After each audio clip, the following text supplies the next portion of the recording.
Ahmadinejad and his threat to wipe Israel off the map. Well, in fact, he never even said that. But in any case, Iran is not in a position to wipe Israel off the map.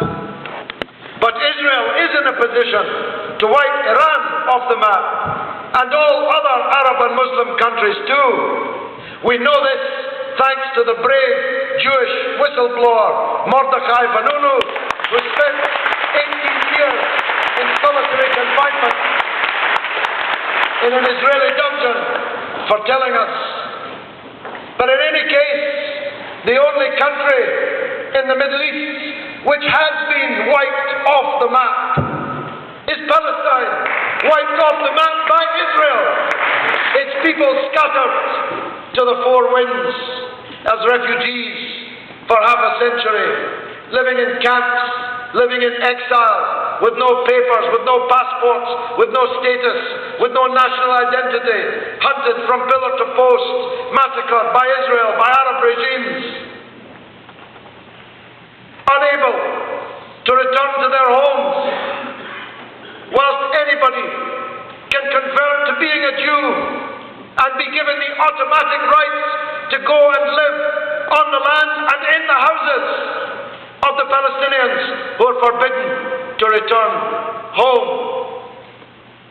And you know, there's one camp in particular which makes this point with perfect clarity.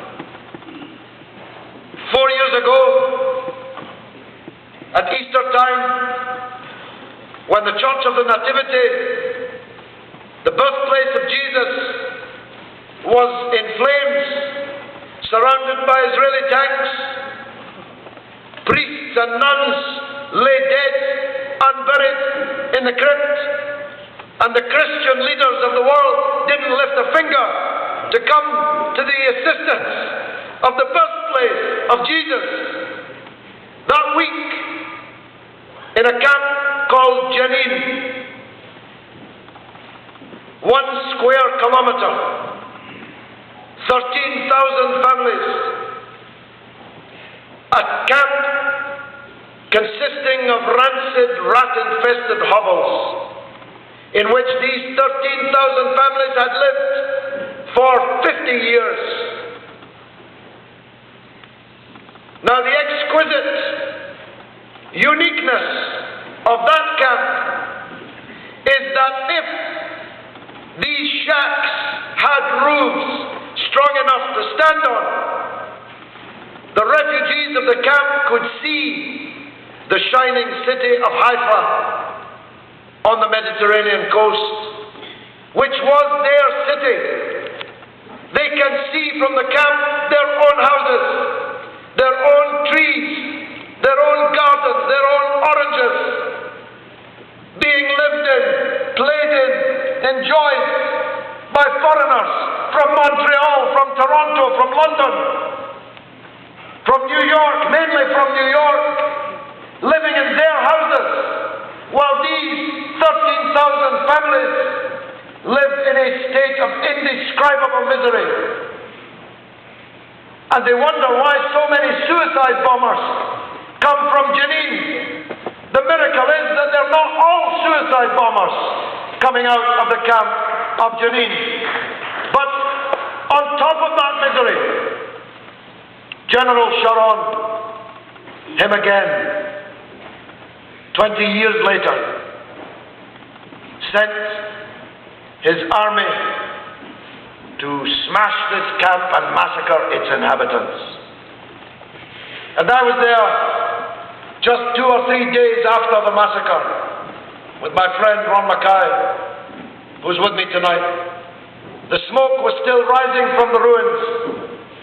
The smell of the bodies under the crushed houses, bulldozed flat like pancakes, could still be smelt. We saw a young man walking across the camp, carrying a short weapon. Very young man. We were surprised at the respect that the elders were paying him. We asked who he was. Turned out the leader of the Al-Aqsa Martyrs Brigade, which had led the defense of the camp. We asked to speak to him. He told me this, and this I aim at the Arab Canadians here principally. He said, our young men fought day and night to defend this camp, to defend our families, to defend our religion, to defend our cause. But in the end we could fight no more. Not because we ran out of courage, but because we ran out of ammunition. And why did we run out of ammunition? He said, because the corrupt kings and the puppet presidents of the Arab world sealed their borders so that not a single bullet, not a single weapon, not a single volunteer could arrive to help defend the refugees in this Jenin refugee camp.